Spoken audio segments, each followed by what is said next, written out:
To understand Ashtray's final, brutal stand in that bathroom, you have to forget the idea of a simple TV character making a simple TV show choice.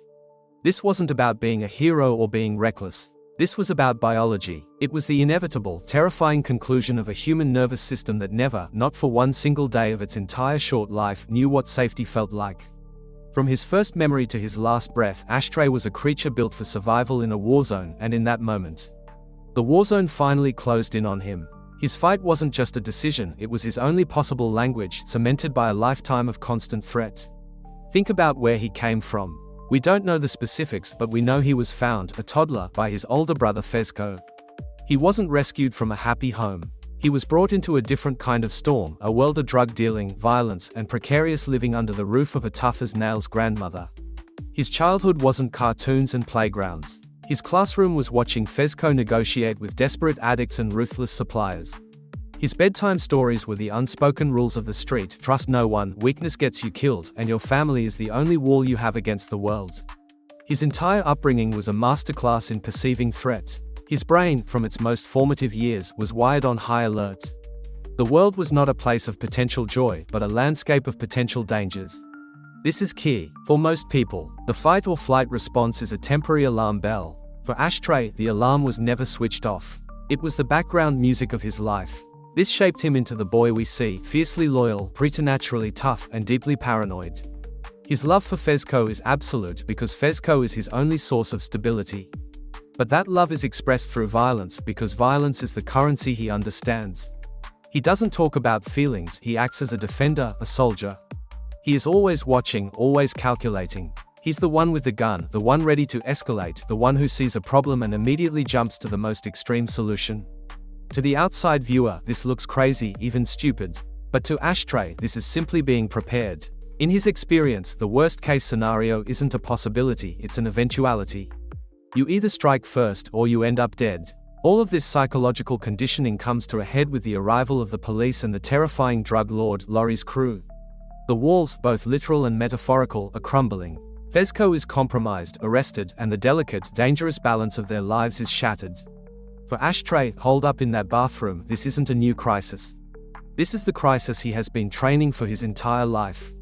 All the whispers of threat, all the near misses, all the implicit lessons of the street, they were all leading to this exact moment. The monster he always knew was under the bed is now breaking down the door. In that bathroom, his options, as the world sees them, are limited. But in his mind, shaped by a lifetime of trauma, he only has one option: fight. The idea of surrender, of negotiation, of talking it out, doesn't even exist as a pathway in his brain.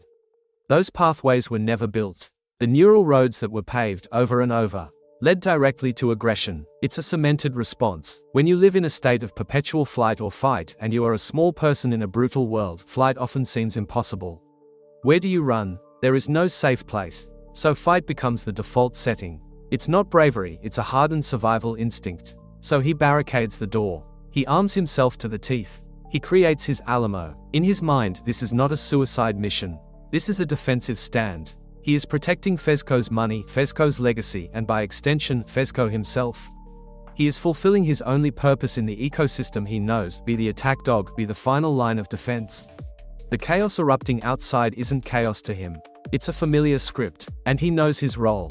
When he makes the decision to open fire, it is a moment of pure, unfiltered reaction. It is the scorpion stinging the frog, not out of malice, but because it is its nature.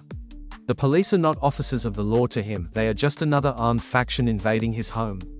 The drug dealers are a known, deadly quantity. They are all the same, they are threat. And the only response to threat, in his cemented worldview, is overwhelming, violent force. The tragedy of Ashtray's final stand is that it was both heroic and utterly pointless. It was the ultimate expression of his love and loyalty, performed in the only language he spoke. But it was also a tragic, inevitable waste. He died for a stash of drugs and money, for a world that was never going to let him live to be 20. He died because his nervous system, shaped by relentless trauma, could not conceive of another way. He wasn't choosing to die young, he was choosing to die on his terms. In a blaze of the only power he ever had, the power to inflict damage back on a world that had only ever inflicted damage on him. In the end, Ashtray's story is a devastating look at what happens when a child is robbed of their childhood and forced to become a soldier.